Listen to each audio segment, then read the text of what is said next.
ராணிப்பேட்டை மாவட்டம் ஷோலிங்கரை அடுத்த சோமுசமுத்திரம் கிராமத்தில் அமைந்துள்ள அருள்மிகு ஸ்ரீ கருமான் பிள்ளையார் கோவிலில் சங்கடஹர சதுர்த்தியை முன்னிட்டு மூலவருக்கு பால், தயிர், தேன், சந்தனம், திருநீறு, இளநீர், பன்னீர், பஞ்சாமிர்தம் உள்ளிட்ட பல்வேறு வகையான நறுமணப் பொருட்கள் கொண்டு சிறப்பு அபிஷேகம் செய்து வெட்டிவேர் மாலை, மலர் மாலை மற்றும் பல வண்ண மலர்கள் கொண்டு சிறப்பு அலங்காரம் செய்யப்பட்ட மகாதீப ஆராதனை நடைபெற்றது.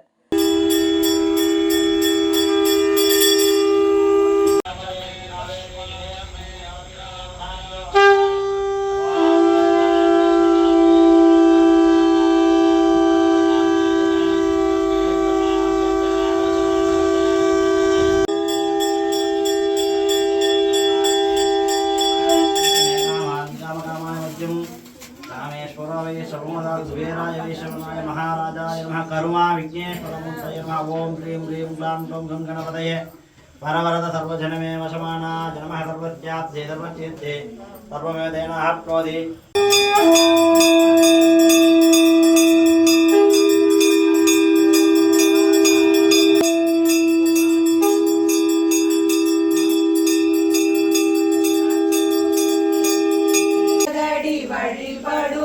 இதில் 10க்கும் மேற்பட்ட கிராம மக்கள் கலந்து கொண்டு சுவாமி தரிசனம் செய்தனர். பக்தர்கள் அனைவருக்கும் பிரசாதம் வழங்கப்பட்டது.